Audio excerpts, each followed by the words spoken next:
يا حبيبي إليك فاض قلبي عشقا بالصلاة عليك طارت روحي حبا في الحياة إليك رام كل قربا سيدي لبيك قلبي في المدينة وجد السكينة. Aku ingin jadi teman nyaman tanpa kau hilangkan kesan. Kita berbincang takkan tanpa dan juga hayalan tentang masa depan. Kita ingin cepat berlalu. Itu yang ku punya dengan kita berdansa dan tertawa gandeng tangan. Semoga bergema sampai selamanya. Ini pasti ada akhirnya. Bintang-bintang pun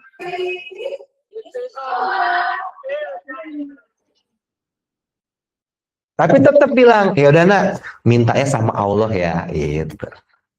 Kalau tahu sepedanya ada. Alhamdulillah, Alhamdulillah, all praises to Allah, all praises to Allah. Alhamdulillah, Alhamdulillah. Anak sudah diajarkan bergantungnya sama siapa? Allah. Hal-hal kecil seperti itu sangat matters gitu, sangat berpengaruh. Terus ajarkan, didik untuk sholat. Itu sangat penting, Pak. All praises to Allah, all praises to Allah. I never thought about all the things you have given to me. I never thanked you once.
Assalamualaikum warahmatullahi wabarakatuh.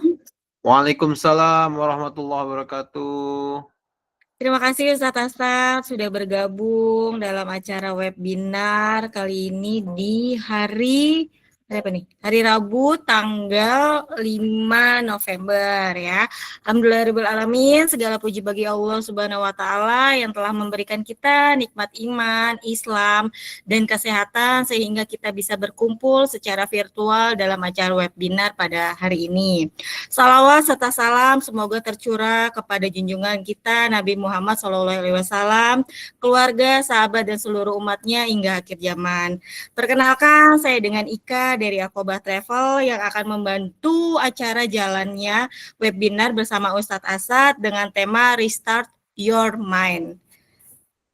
Baik, hadirin yang dirahmati Allah Subhanahu wa taala, kali ini mungkin saya sedikit tentang profil singkat nih untuk Ustadz Asad sendiri. Ustadz Asad sendiri ini beliau adalah sosok dai nasional, pengusaha muda dan juga penulis buku yang bestseller penulis buku diantaranya buku Not from Qatar ya, dan juga sama 99 Hijab Stories. Nah, kesibukan beliau ini aktif mengikuti berbagai kajian dan juga mengisi acara di Islam Itu Indah di Trans TV. Lanjut, Mas. Buat teman-teman yang lain nih yang kali ini join di acara webinar kali ini, jangan lupa ya nonton sampai habis karena banyak sekali untuk door prize ya untuk acara di webinar kali ini ya. Stay tune.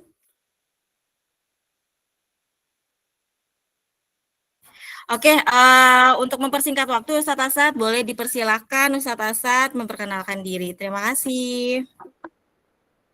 Terima kasih. Bismillahirrahmanirrahim. Assalamualaikum warahmatullahi wabarakatuh. Waalaikumsalam warahmatullahi wabarakatuh. Terima kasih Kak Ika dan para jamaah yang hadir hari malam ini. Senang sekali hari ini bisa membersamai di kajian online webinar Restart Your Mind, mengubah overthinking menjadi powerful thinking. Masya Allah. Ya, jadi kalau kita berbicara tentang overthinking, memang manusia itu tidak lepas dari yang namanya overthinking. Dan setiap hari kita pasti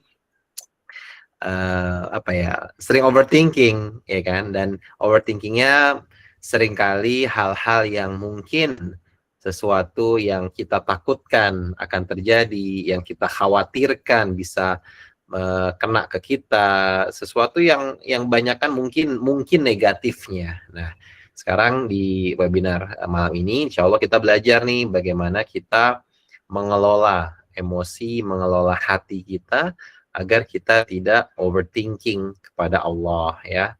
Dan terima kasih untuk Aqobah yang sudah memprakarsai adanya kajian online malam ini. Insya Allah yang hari ini hadir, Allah panjangkan umurnya, Allah tambahkan rezekinya, Allah sehatkannya, dan keluarganya sakinah, mawaddah, warahmah, dan Allah undang ke Baitullah, ke rumahnya nanti ya. Insya Allah sama-sama Januari kita ada umroh bersama Aqobah Travel di tanggal 10 Januari. Nah, teman-teman harus ikutan ya. Nah, sekarang berbicara tentang overthinking, memang manusia itu pasti akan overthinking gitu. Jadi Allah sudah katakan di surat Al-Baqarah ayat 155, walanabluwannakum bisyai' minal khauf wal ju' wa naqsim minal amwal wal anfus was thamarat wa basyiris sabirin. Jadi memang manusia ini pasti akan mengalami overthinking karena Allah udah bilang walanabluwannakum bisyai' minal khauf. Nah,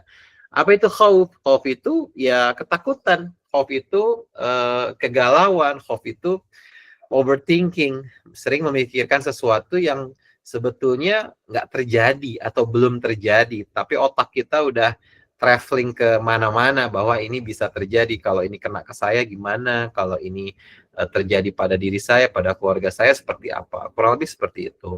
Nah, Allah sudah katakan itu, bahwa memang manusia ini tidak akan lepas dari yang namanya overthinking. Tapi pertanyaannya, bagaimana overthinking yang kita miliki hari ini bisa kita rubah menjadi powerful thinking, menjadi sesuatu yang powerful.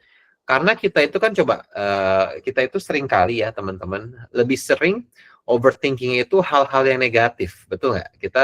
Kita takut ini terjadi sama kita takut ini nggak berjalan sesuai rencananya. Nah, kenapa kita nggak sekali-sekali overthinkingnya itu tentang kebaikan, tentang bagaimana baiknya Allah gitu. Misalkan daripada berpikir, kayaknya ini nggak bisa ya, kita berpikir, ini kalau bisa gimana ya? Nah, seperti itu. Jadi kita ganti tuh. Kenapa?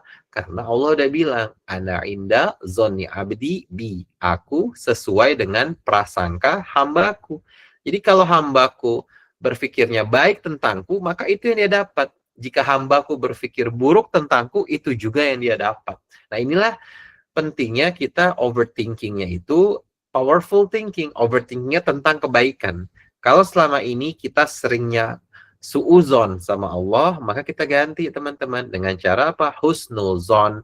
Bagaimana caranya agar kita selalu bisa berhusnuzon? Yang pertama, ya ini amalannya singkat.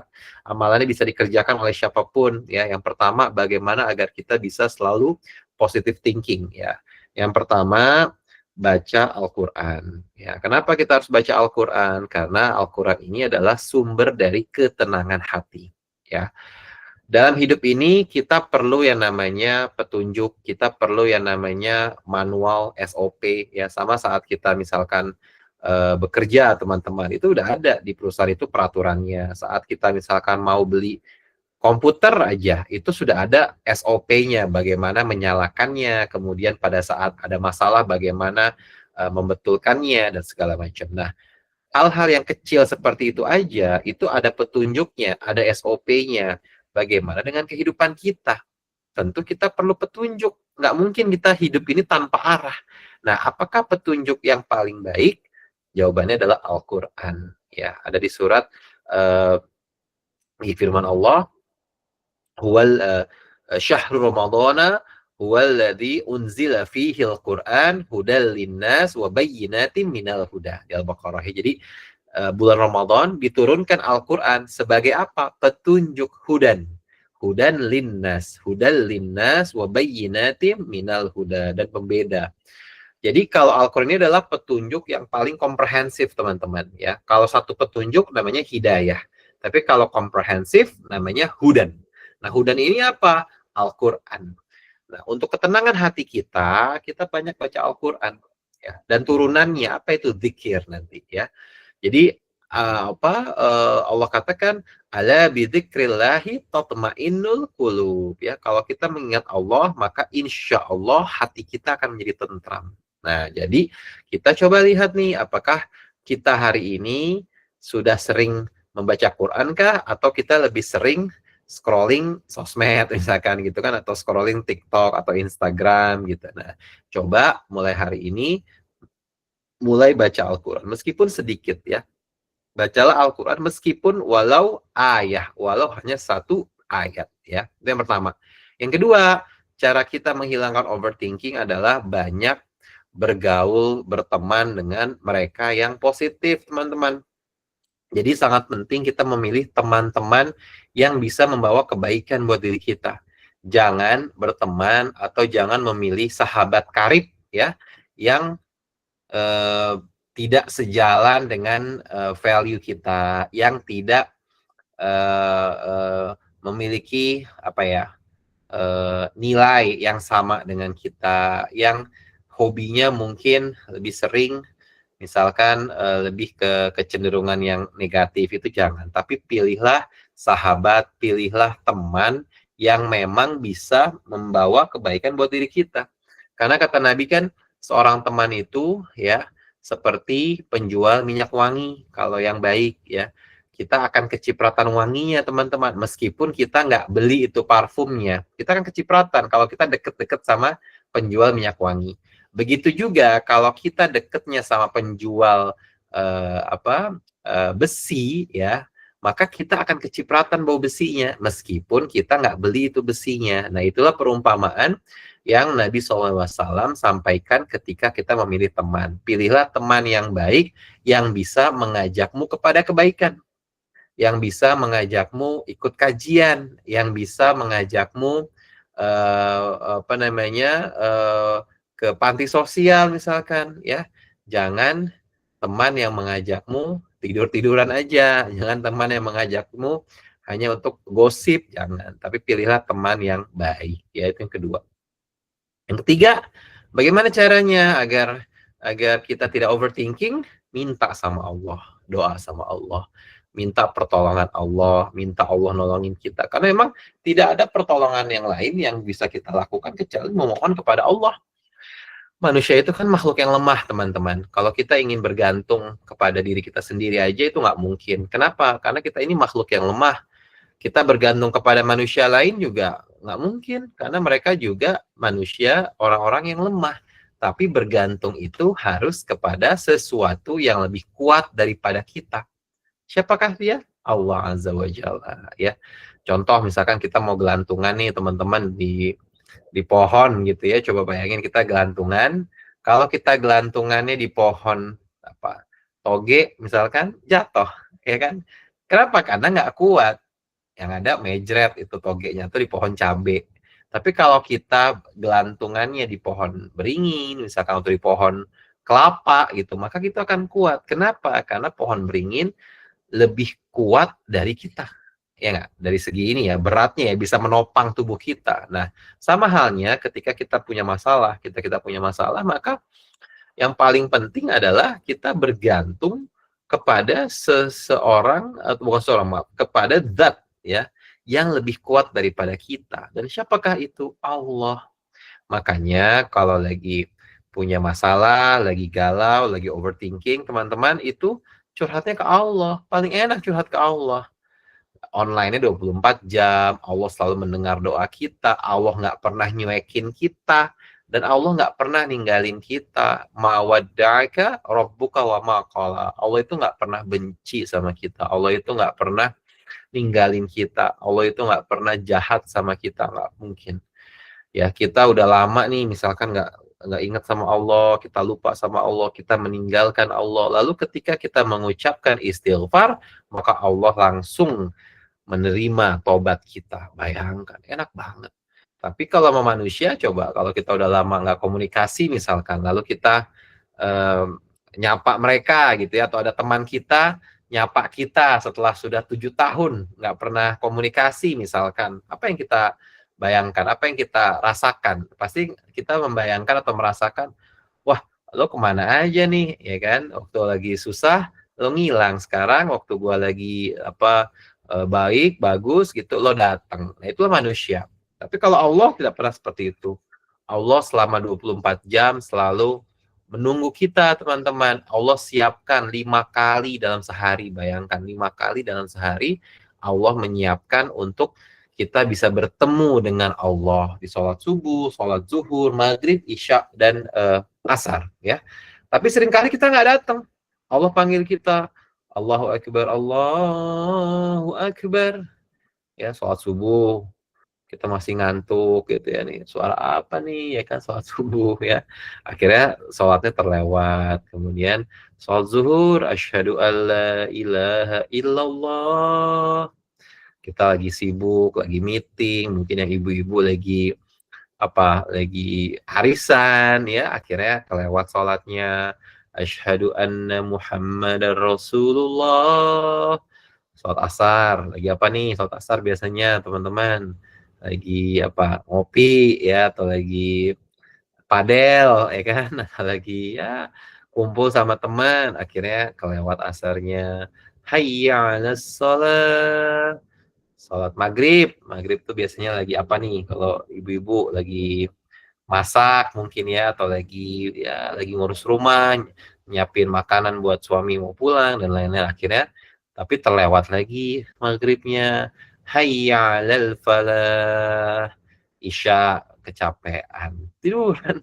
Akhirnya tidak ada yang ditunaikan dari kewajiban kita. Padahal Allah telah memanggil kita secara sukarela. Sekali dipanggil nggak datang, 2 kali dipanggil nggak datang, 3 kali dipanggil nggak datang, 10 kali, 20 kali, sampai 100 kali dipanggil nggak pernah datang. Yang tadinya awal dipanggil secara sukarela, Allah ganti panggilannya. Dipanggil secara paksa. Ya, Allah paksa kita. Dengan cara apa? Ujian. Coba teman-teman bayangin, kalau lagi dapat ujian, biasanya paling soleh kan, enggak? Sholatnya tepat waktu, dijalankan 5 kali dalam sehari, tambah sholat sunnah rawatib, tambah sholat tahajud, tambah sholat duha. Betul nggak? Kalau lagi ada masalah, kita jadi orang yang paling soleh di kota itu ya. Tapi kalau nanti misalkan udah lupa selesai lagi masalahnya, kita lupa lagi. Gitu. Tapi memang ya itulah manusia. Kita tidak bisa memang mengatakan bahwa wah saya akan rajin ibadah terus, nggak bisa. Karena memang Rasul pun katakan bahwa iman itu pasti naik dan turun. Iman itu pasti naik dan turun. Makanya kenapa tadi kita penting memilih teman-teman yang memang bisa ngasih manfaat buat kita, yang memang bisa memberikan kebaikan buat kita. Kenapa?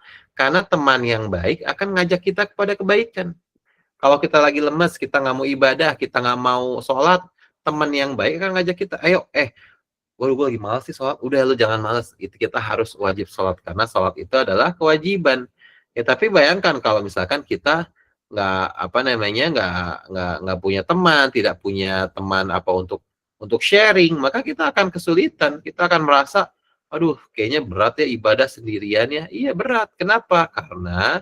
Karena kita tidak punya seseorang yang bisa menyemangati kita gitu. Makanya teman-teman, ayo kalau memang punya teman, punya sahabat yang memang bisa memberikan atau mengajak kepada kebaikan, maka genggam eratlah sahabat itu. Kenapa? Karena nggak banyak orang atau sahabat yang bisa mengajak kita kepada kebaikan. Kalau kita sudah bisa punya teman atau sahabat yang mengajak kebaikan, maka itu adalah sebuah karunia dari Allah. Ya, insya Allah sahabat yang sejati itu adalah sahabat yang bisa mengajak kepada kebaikan. Ya, jadi kalau kita punya masalah, kita boleh memang curhat sama teman, sama sahabat boleh, tapi paling benar, paling cakep gitu teman-temannya kita curhatnya sama Allah, karena Allah ini tidak akan pernah mengecewakan kita. Allah ini sudah berjanji, innallaha ma'as sabirin. Ya, inilah surat cinta dari Allah, bahwa Allah bersama orang-orang yang sabar. Bagi orang-orang yang suka overthinking, ada nggak surat cinta dari Allah? Ada. Allah katakan, la takhafa innani ma'akuma asma' wa ara. Jangan takut, jangan khawatir, jangan overthinking, ya. Aku bersamamu, kata Allah. Aku maha melihat, aku maha mendengar. Jadi Allah itu akan selalu membersamai kita. Kalau kita bertanya, di manakah Allah berada? Allah berada dimanapun kita berada. Allah selalu membersamai kita dimanapun kita berada. Itulah enaknya. Masya Allah kan? Jadi kita kalau punya masalah, langsung kita gelar sajadah, langsung kita doa sama Allah, langsung kita minta sama Allah. Kita lagi overthinking nih, langsung zikir teman-teman. Astagfirullah, astagfirullah, astagfirullah. Ada lagi, subhanallah bihamdi, subhanallahil azim, subhanallah bihamdi, subhanallahil azim. Ada lagi mungkin, la haula wa la quwwata illa billah. Dan banyak sekali zikir-zikir yang memang Allah ini senang kalau zikir itu diucapkan. Dan banyak sekali zikir-zikir ya teman-teman ya, yang faedahnya, fadilahnya itu luar biasa. Ada istighfar. Istighfar ini kalau teman-teman buka surat Nuh ayat 10-12, manfaat istighfar ya, yang pertama mendatangkan rezeki. Ya, jadi kalau dompet kita hari ini lagi seret, lagi kosong ya, lagi kering kantongnya, istighfar ya. Kenapa istighfar? Karena itu bentuk penghambaan kita kepada Allah. Kita mengakui kita hamba yang lemah dan Allah lah yang maha tinggi. Dan istighfar ini juga salah satu elemen ya dalam zikir Dhunnun yang bisa membuat Nabi Yunus keluar dari dalam perut ikan paus. Bayangkan, zikir mengeluarkan dari kegelapan yang dialami oleh Nabi Yunus yang mengalami 3 kegelapan dalam hidupnya. Yang pertama, kegelapan di dalam perut ikan paus. Yang kedua, kegelapan di dasar samudra. Dan yang ketiga, kegelapan di tengah pekatnya malam. Apa zikirnya? La ilaha illa anta subhanaka inni kuntu minal zalimin. Nah, kenapa zikir ini sangat powerful? Karena mencakup 3 elemen yang sangat penting ya ketika kita ingin berdoa, ingin dikabulkan oleh Allah. Yang pertama adalah tentang tauhid. kita tidak mengesahkan siapapun kecuali Allah. Kita tidak bersandar kepada zat apapun kecuali Allah. La ilaha illa anta. Tidak ada Tuhan selain Engkau ya Allah. Yang kedua, subhanaka. Kita memuji. Kita memuji Allah. Subhanaka. Hanya Engkau yang maha suci. Dan memang yang paling pantas untuk dipuji adalah Allah. Manusia itu nggak pantas untuk dipuji sebetulnya. Gitu. Jadi kalau kita ingin memuji manusia, maka kita pujilah siapa penciptanya. Kan seperti itu. Kalau kita melihat seseorang, wah Masya Allah ya, ini akhlaknya sangat baik, atau misalkan ini orangnya suka menolong orang lain, maka yang kita puji adalah Allah. Maka yang pertama kali harus tersebut adalah Masya Allah, Tabarakallah.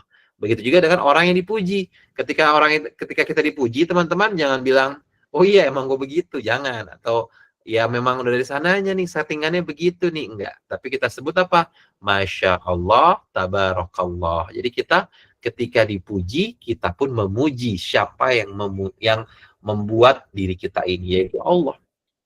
Jadi enak banget kalau memang kita sudah punya pemahaman dan prinsip bahwa apapun yang kita miliki ini semuanya adalah milik Allah. Semuanya itu adalah kepunyaan Allah.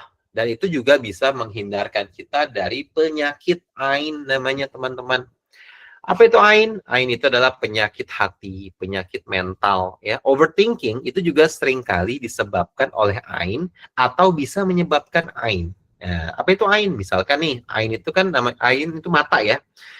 Jadi ini adalah penyakit hati yang lewat atau berdasarkan dari pandangan mata kita. Nah, jadi contoh misalkan kita lagi melihat teman kita nih lagi suap-suapan di Paris gitu ya, di Prancis, backgroundnya Menara Eiffel misalkan. Nah, ada orang yang melihat itu misalkan kita melihat itu, waduh, bahagia sekali hidup mereka ini ya. Nah, kita kan tidak iri sebetulnya dengan mereka, tapi mereka bisa kena ain. Kenapa? Karena ain itu bukan hanya dari orang yang iri, tapi dari orang yang kagum tanpa menyebut nama Allah. Nah, ini jadi harusnya ketika kita melihat kebaikan, kita sebut nama Allah. Masya Allah, Tabarakallah, seperti itu. Nah, kalau disebut nama Allah, maka orang itu tidak terkena ain.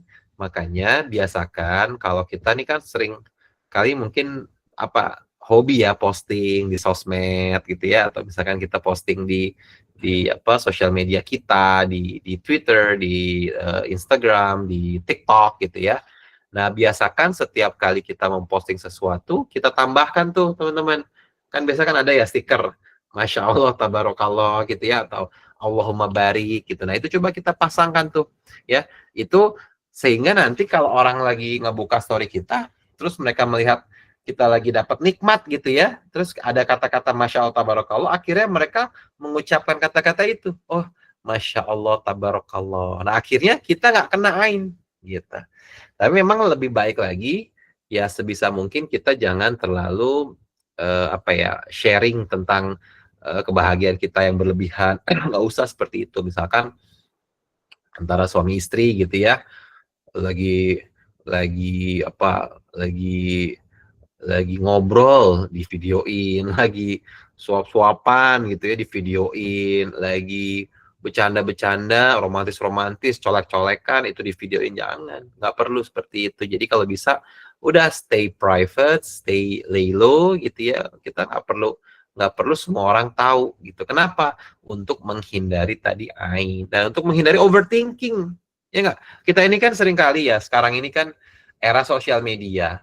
Apa yang ditampilkan di sosial media, teman-teman, itu sebenarnya tidak menggambarkan 100% dari hidupnya.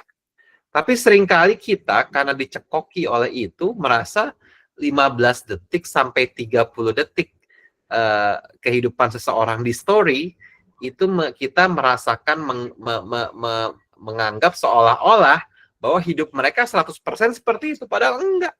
Padahal tidak semuanya yang digambarkan di sosial media itu benar adanya, betul nggak? Ya kan? Karena kan nggak semuanya itu sesuatu yang benar, tidak semuanya itu sesuatu yang memang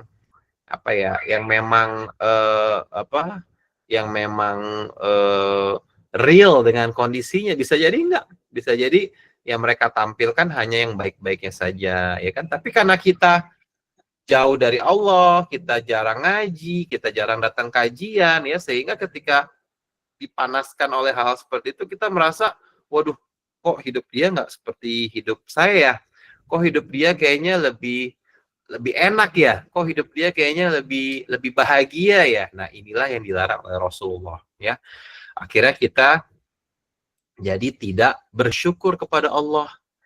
Akhirnya kita mempertanyakan Allah. Akhirnya kita tidak me, tidak me, tidak apa ya, tidak menganggap bahwa Allah itu baik sama kita. Kenapa? Karena kita patokannya adalah orang lain.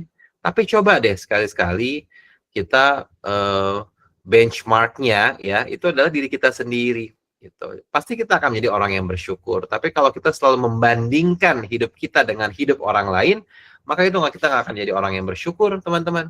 Ya, jadi memang kalau memang kita melihat bahwa hari ini Allah kasih banyak ujian sama kita, kesulitan sama kita, maka kita juga harus banyak introspeksi. Apakah memang kita sudah dekat dengan Allah? Apakah kita sudah menjalankan perintah Allah, gitu kan? Karena dari overthinking tadi kita belajar bahwa salah satu cara untuk menghilangkan overthinking adalah dekat dengan Allah, gitu. Kenapa? Karena di bumi ini semuanya masalah, teman-teman. Ya, kalau kita lagi punya masalah, jangan lagi ke makhluk bumi, karena semuanya masalah. Semua manusia itu isinya masalah, masalah yang berbeda-beda. Ada yang masalahnya di anak, ada yang masalahnya di keluarga, masalahnya di istri, masalahnya di mertua, masalah di menantu, masalah di tempat kerja, masalahnya di teman arisan, semuanya punya masalah. Tapi kemana kita harus lari? Kepada Allah. Karena semua masalah adanya di muka bumi dan semua solusi adanya di langit. Ya, silakan buka surat Al-Dzariyat ayat 22. Wa fis sama'i rizqukum wa ma tu'adun. Dan di langitlah rezeki dirimu dan apa yang dijanjikan untukmu. Bayangkan. Jadi Allah sudah bilang, apapun yang dijanjikan untukmu itu adanya di langit. Maka ayo datangnya ke langit. Bukan datang ke manusia, bukan datang ke bumi. Bagaimana cara datang ke langit? Bukan dengan terbang, enggak, tapi dengan doa. Ya. Datang itu adalah menuju kepada Allah dengan doa. Doa deh teman-teman. Ud'uni astajib lakum. Allah janji siapapun yang berdoa pasti akan Allah kabulkan. Dan kan sekarang banyak waktu-waktu mustajab berdoa. Dalam satu hari aja itu banyak sekali waktu mustajab berdoa, teman-teman. Pakai coba itu. Ya, ada kurang lebih 7 ya waktu mustajab untuk berdoa. Yang pertama, ya bisa dicatat. Nah, ini berdasarkan hadits ya. Yang pertama adalah di waktu sujud terakhir. Bahkan di sujud-sujud lain pun itu juga mustajab ya, bukan hanya di sujud terakhir. Karena redaksi kalimatnya adalah sejarak terdekat seorang hamba dengan Robnya adalah ketika bersujud. Maka perbanyaklah doa di waktu sujud. Nah, tapi bukan hanya sujud terakhir nih. Di setiap sujud dalam sholat kita, itu kita bisa minta sama Allah. Itu yang pertama. Yang kedua, di akhir sholat, ya, setelah tahiyat akhir, sebelum salam. Ya, jadi setelah kita innaka anta asyhadu an la ilaha illallah wa asyhadu anna muhammadar rasulullah Allahumma shalli wa sallim wa barik fil alamin innaka hamidum majid, ya kan. Kemudian kita bisa doa yang dari siksa kubur itu, terhindar dari siksa kubur. Setelah itu kita doa kepada Allah sebelum salam, itu juga masuk waktu mustajab berdoa. Yang kedua itu. Yang ketiga, di hari Jumat, ya, di hari Jumat itu ada 2 waktu yang sangat mustajab bagi laki-laki, itu adalah di antara khutbah pertama dan khutbah kedua. Lalu untuk yang general, ba'da asar di waktu Jumat, ya, waktunya singkat, ya, itu tapi sangat mustajab untuk berdoa. Yang keempat itu. Yang kelima, waktu mustajabnya kapan? Di antara azan dan iqamah. Jadi kalau misalkan habis selesai azan, menunggu qomat, ya teman-teman doa di situ. Karena itu adalah waktu yang mustajab juga untuk berdoa. Lalu yang keenam, di waktu kapan? Tahajud. Nah, ini sangat jelas, redaksi hadisnya juga jelas sekali. Nabi SAW katakan, di setiap sepertiga malam terakhir, Allah turun ke muka bumi seraya berkata kepada hambanya, siapa dari hambaku yang meminta kepadaku akan aku perkenankan. Siapa yang memohon kepadaku akan aku kabulkan. Dan siapa yang berharap ampunanku akan aku ampuni. Masya Allah ya. Jadi ayo tahajud sepertiga malam terakhir malam ini. Jangan lupa jam 3:30 udah bangun ya. Atau jam 3 juga boleh. Lalu yang ketujuh, di waktu subuh. Ya, di waktu subuh itu salah satu waktu yang sangat mustajab untuk berdoa. Masya Allah. Ya, selain itu juga ada tempat-tempat yang mustajab berdoa. Dan tempat itu kebanyakan adanya di Saudi Arabia, teman-teman. Ya. Jadi kalau punya rezeki, ayo kita umroh bareng. Ya, insya Allah nanti kalau memang ada rezeki, kemudahan Allah kasih keluangan waktu, insya Allah di bulan Januari kita bisa umroh bersama nanti, teman-teman ya. Kalau memang nanti kita punya umur yang panjang, Allah kasih rezeki, Allah kasih kemudahan. Karena umroh ini ya, sedikit intermezzo, umroh ini bisa menghilangkan kemiskinan. Ini hadits ya, umroh bisa menghilangkan kemiskinan seperti api yang membersihkan besi. Nah, bayangkan api kalau di besi ya, kalau dibakar dengan api itu kan bersih. Nah, seperti itulah kemiskinan akan hilang kalau kita melaksanakan ibadah umroh. Dan Masya Allah, umroh itu bayangkan, umroh itu ya, kita ambil rata-rata aja ya, misalkan sekali sholat di Masjidil Haram itu berapa pahalanya? 100.000 kali, bayangkan. Berarti dalam sehari, kalau kita sholat semuanya dalam Masjidil Haram, berarti 100.000 kali 5, 500.000 kali kita sholat dibanding yang biasa. Kalau kita kalikan 27 kali kita sholat, itu udah gak bayang. Ya, berarti 500.000 kali. Coba bayangkan. Kita sholat sehari dalam semalam itu kan 5 kali.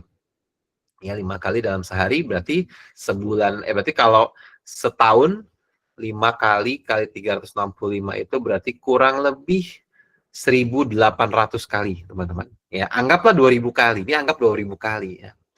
Kita hidup misalkan 50 tahun ya.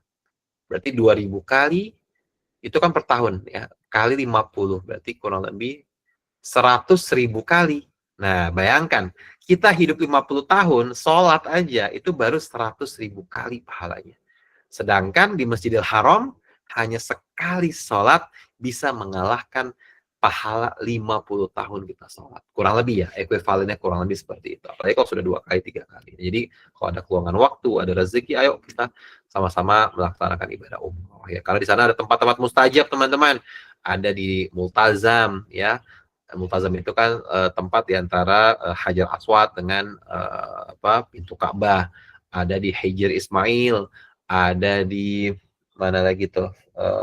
Ketika kita melaksanakan umroh, ketika sa'i, ya kan, itu tempat-tempat mustajab semua di Raudhah, Masya Allah. Jadi itu adalah tempat-tempat yang mustajabah untuk berdoa gitu. Jadi kalau memang kita punya rezeki, udah Bismillah, nanti Allah yang akan cukupkan ya. Oke, kita balik lagi. Jadi tadi tempat-tempat mustajab, waktu-waktu mustajab itu kita pakai untuk berdoa kepada Allah. Karena kalau kita berdoa, Allah janjinya apa? Pasti akan dikabulkan, pasti. Itu Allah janji Allah. Ud'uni astajib lakum, ya.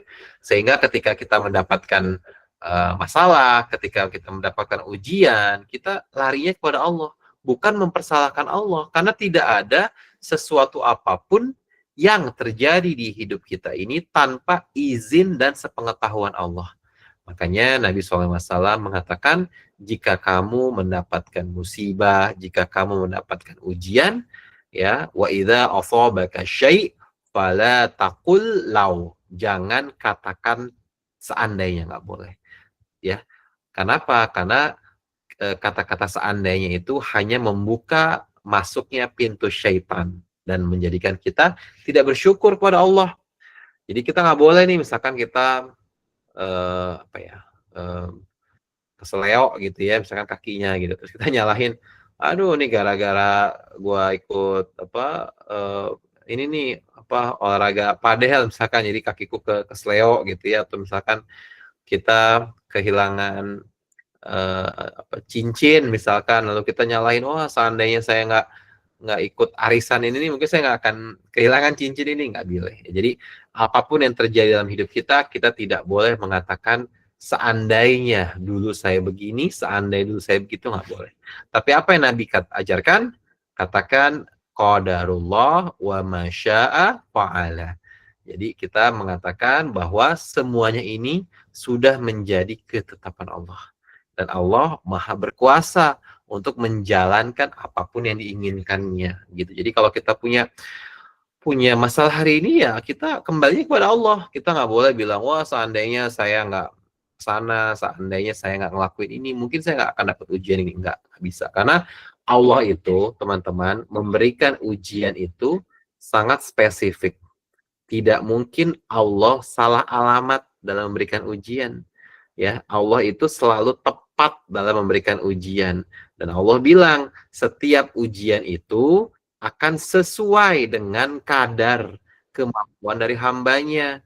La yukallifullahu nafsan illa wus'aha. Jadi nggak mungkin kalau hari ini kita merasa, aduh ujian gue berat banget nih, kayaknya lo nggak sanggup nih. Enggak. Berarti kamu sanggup. Berarti Allah memilihmu karena kamu sanggup. Nggak mungkin Allah memilih seorang hamba menjalani ujian itu kecuali memang hamba itu sanggup.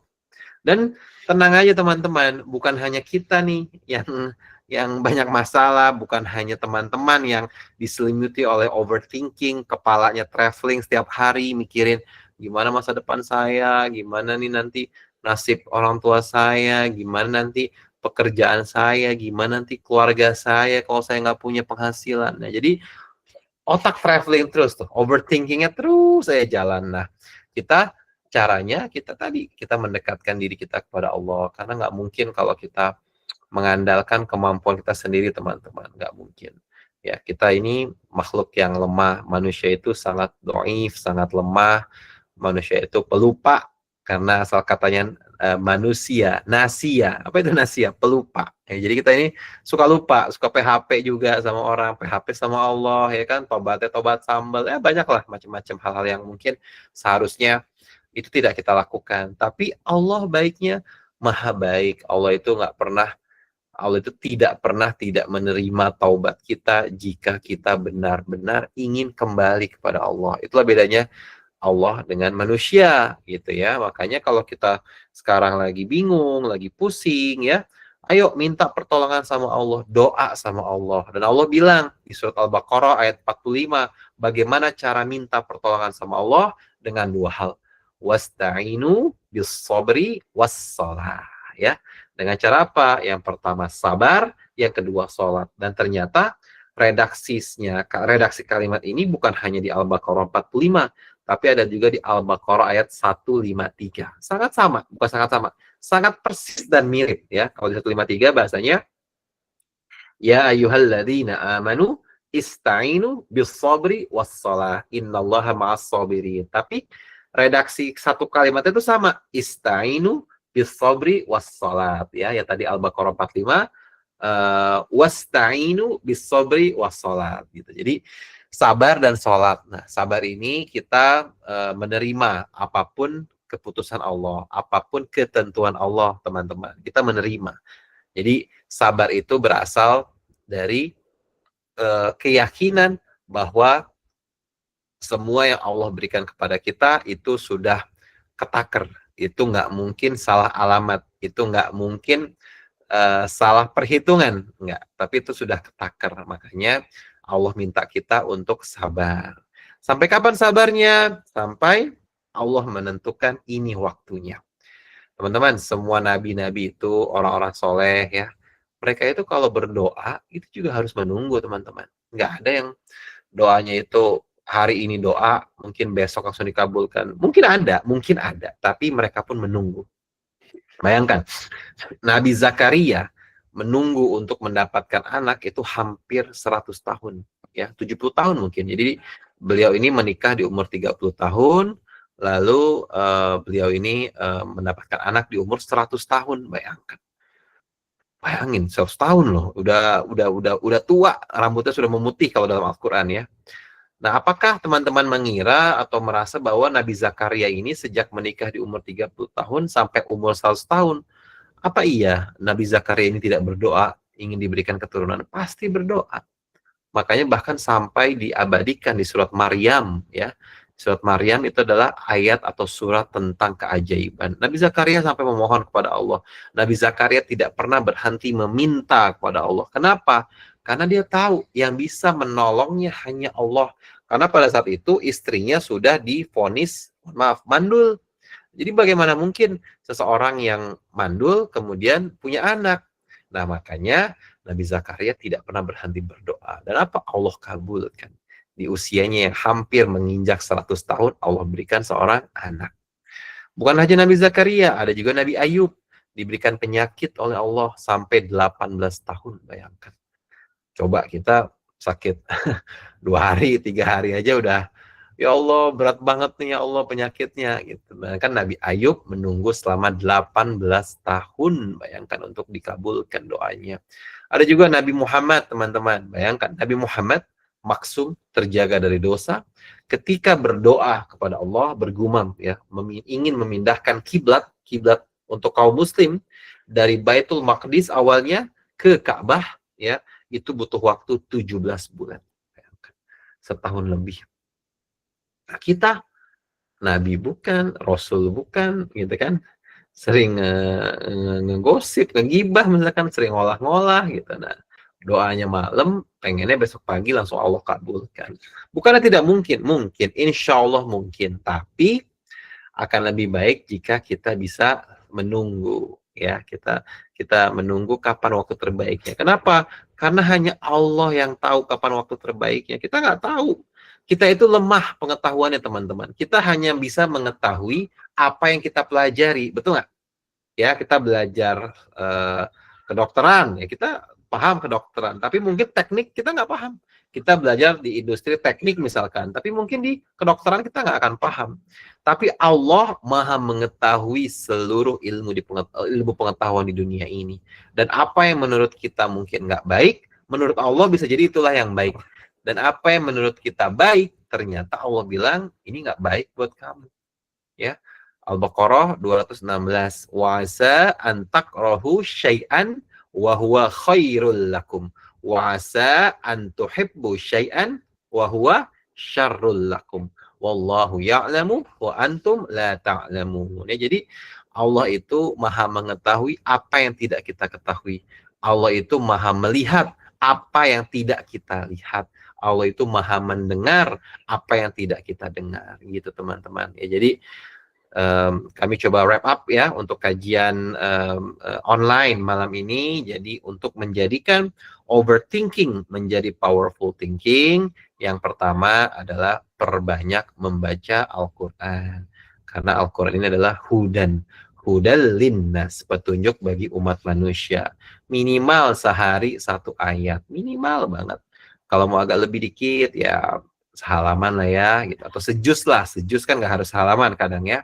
Atau kalau lebih tinggi lagi sehalaman. Ya, yang kedua, perbanyaklah bergaul, berteman, memilih sahabat. Itu adalah mereka yang memang bisa mengajak kita kepada kebaikan dan ketaatan. Jangan kita memilih teman yang justru mengajak kita kepada, mohon maaf, kepada dosa dan kemaksiatan. Ya.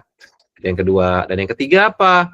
Banyak berdoa kepada Allah, minta pertolongan sama Allah, karena tidak mungkin kita bisa selamat di dunia ini tanpa pertolongan Allah. Tidak mungkin kita bisa melewati masa-masa sulit tanpa pertolongan Allah. Makanya tadi kita belajar ada waktu-waktu terbaik untuk berdoa, ada tempat-tempat terbaik untuk berdoa. Dan salah satu yang mungkin bisa menjadi pegangan buat teman-teman, salah satu waktu mustajab berdoa yang paling baik tadi sudah disebutkan adalah di waktu tahajud.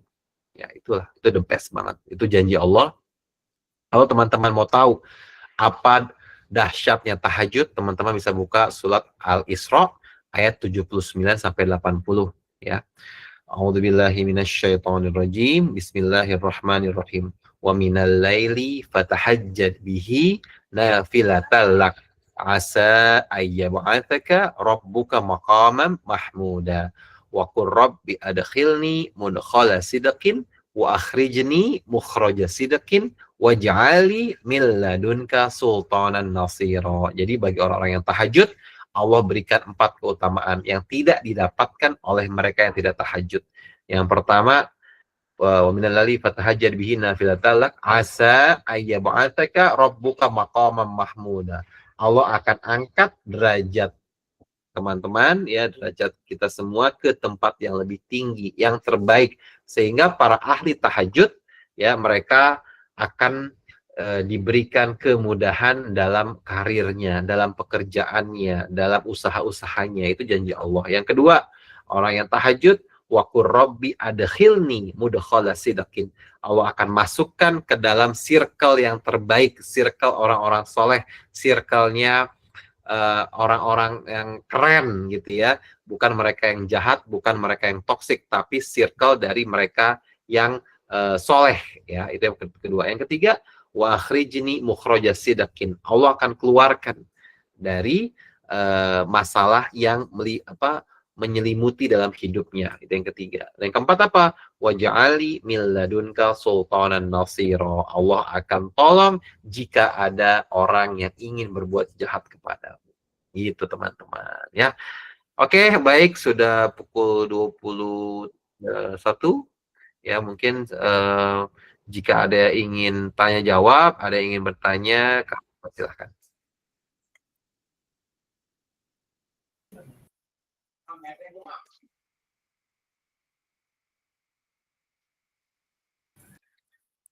Masya Allah, tabarakallah, luar biasa sekali materi yang telah disampaikan oleh Ustadz Asa. Sekarang kita masuk sesi tanya jawab ya Ustadz ya.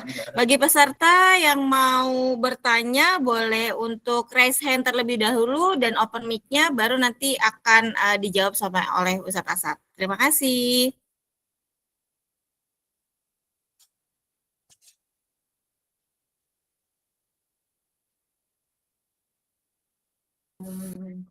Bagi teman-teman yang ingin sesi tanya jawab, boleh untuk raise hand terlebih dahulu ya, baru nanti open mic-nya. Terima kasih.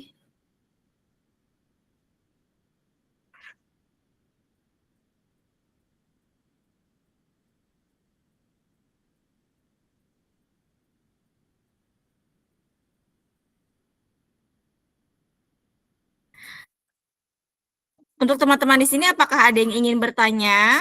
Kalau misalnya ada yang ingin bertanya, boleh tolong raise hand terlebih dahulu.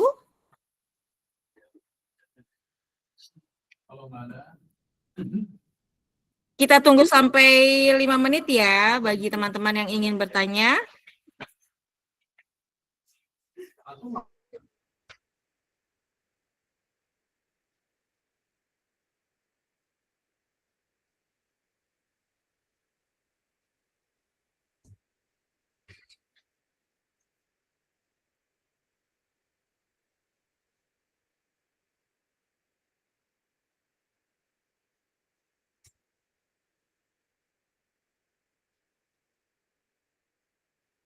Apakah ada peserta yang ingin tanya jawab? Di sini ada.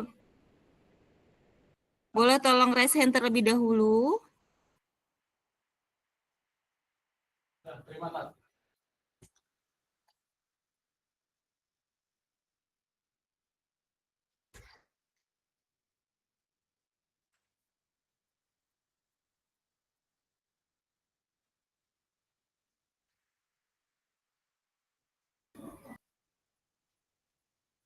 Ustadz, kita tunggu 5 menit dulu ya Ustadz ya. Ini karena belum ada raise hand, jadi kita masih menunggu dulu untuk sesi tanya jawabnya.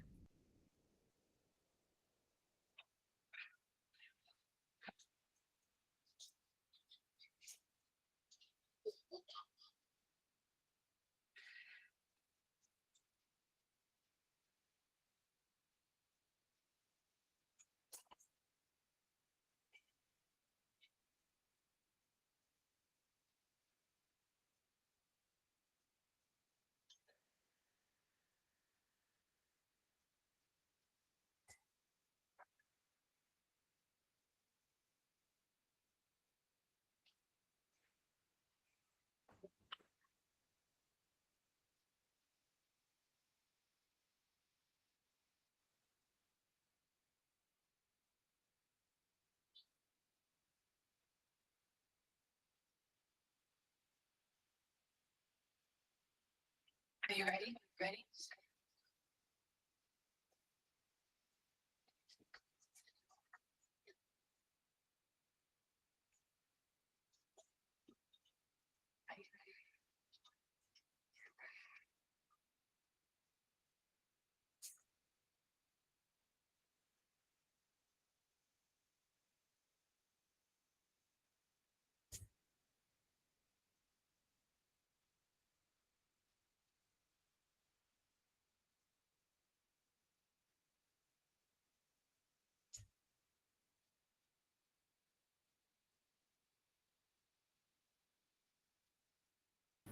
Ya, ada satu peserta yang ingin tanya jawab yaitu Pak Ahmad Masyuri. Dipersilakan, boleh open mic-nya.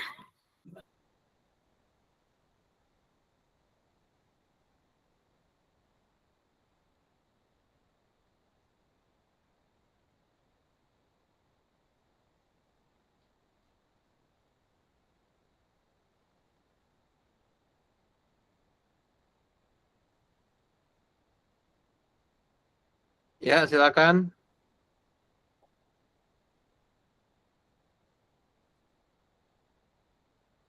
Sudah paham semuanya? Halo, assalamualaikum Ustaz. Waalaikumsalam, Pak Ahmad. Waalaikumsalam warahmatullahi wabarakatuh. Ya, dipersilakan yang mau tanya Pak Ahmad Masyuri.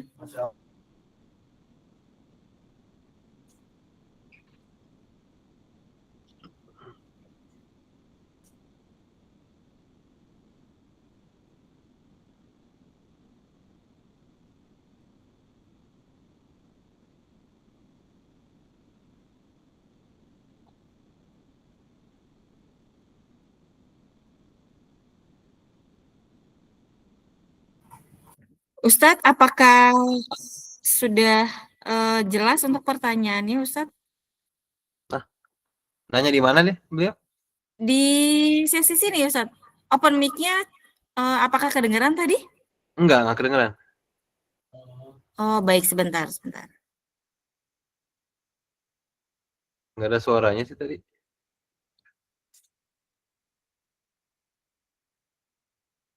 Atau di chat juga boleh aja, di chat ya, apa gimana? Kalau chatnya lagi nggak bisa nih, Ustadz, jadi makanya kita open mic dulu. Assalamualaikum Ustaz. Nah, ini dengar. Oke. Waalaikumsalam, Bapak. Ya.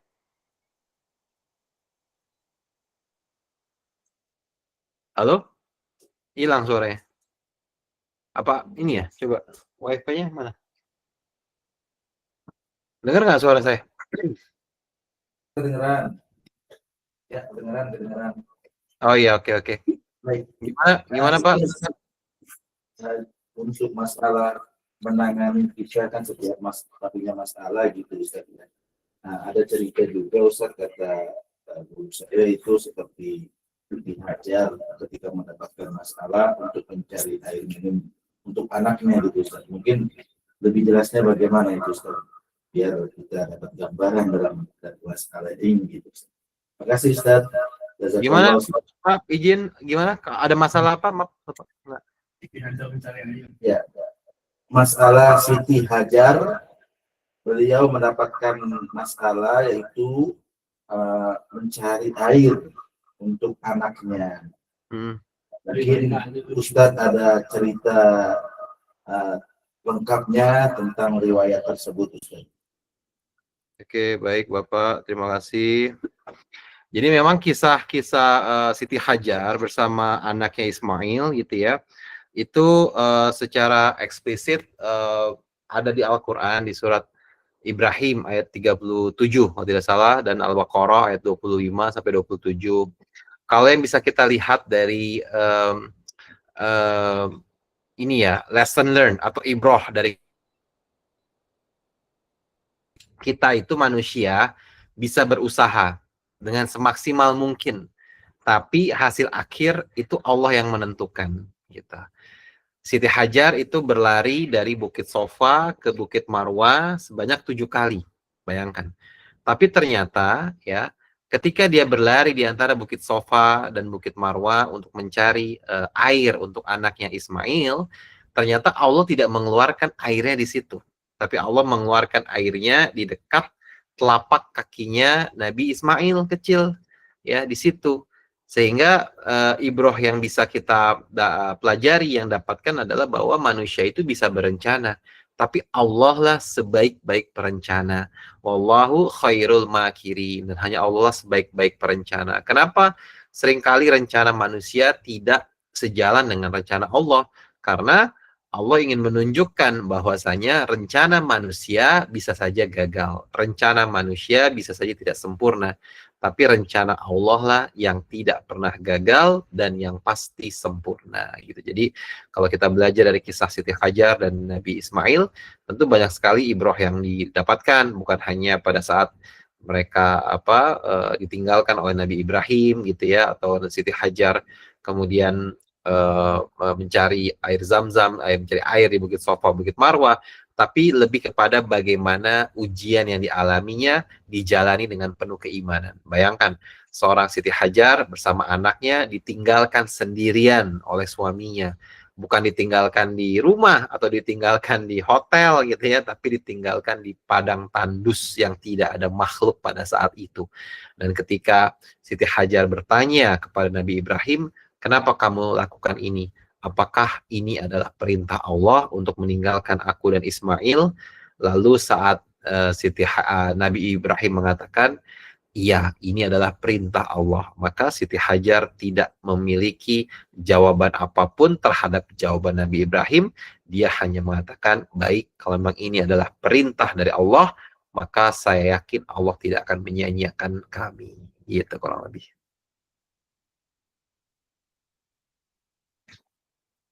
Oke, alhamdulillah. Terima kasih Ustadz sudah menjawab pertanyaan dari Pak Ahmad Masyuri. Ini kayaknya beliau sudah live nih Ustadz nih. Soalnya tidak ada kabar lagi nih dengan beliau. Baik. Kayaknya tadi sinyalnya kayaknya agak-agak kurang ya Ustadz ya. Mungkin kita langsung aja ya Ustadz ya, karena waktu juga sudah mulai malam. Jadi mungkin ini di sini kan ada tampilan untuk umroh bareng sama Ustadz Asad ya, keberangkatan di tanggal 10 Januari, insya Allah. Dan ini kita menggunakan Saudi Arabia, program 9 hari dan bonus kereta cepat. Mungkin kalau misalnya memang teman-teman yang masih join webinar ini bisa menghubungi nomor CS yang ada di bawah ini ya Ustadz ya, untuk mendaftar umroh bareng dengan Ustadz Asad. Seperti itu ya. Dan untuk para peserta yang masih join di webinar kali ini, kalau kalian masih stay di sini, boleh kalian tinggal screenshot ya kan, screenshot untuk webinar ini, lalu nanti dikirimkan ke nomor CS kami, dan kalian bisa mendapatkan 10 paket oleh-oleh umroh. Seperti itu ya. Dan juga selama webinar kali ini, kalau misalnya memang teman-teman masih join di webinar, kalau mau untuk daftar umrohnya, kali ini bookingnya hanya cukup 2 juta rupiah aja. Seperti itu ya. Mungkin dari Ustadz ada yang ingin disampaikan kembali Ustadz? Udah cukup Kak. Cukup ya, baik. Kalau kayak gitu, alhamdulillah.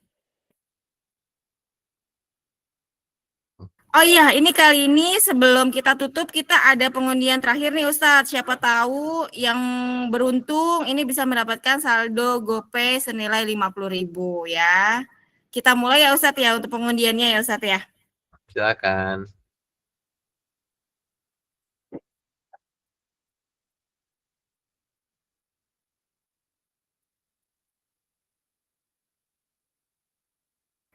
Atas nama Kak Nanda Krisna, selamat. Kak Nanda Krisna mendapatkan saldo GoPay 50.000. Nanti admin kami akan menghubungi Kak Nanda ya. Baik, terima kasih untuk webinar kali ini. Alhamdulillah untuk rangkaian acara seminar webinar bersama Ustadz Asad pada hari ini, kami ucapkan terima kasih sebesar-besarnya kepada Ustadz Asad, panitia dan seluruh peserta yang telah hadir dan berpartisipasi. Semoga apa yang kita dengarkan hari ini membawa manfaat, menambah ilmu, dan juga menjadi amal jariah bagi kita semua. Amin, amin ya rabbal alamin. Mohon maaf apabila ada perkataan dan kesalahan yang salah, saya ucapkan terima kasih. Wassalamualaikum warahmatullahi wabarakatuh. Waalaikumsalam warahmatullahi wabarakatuh.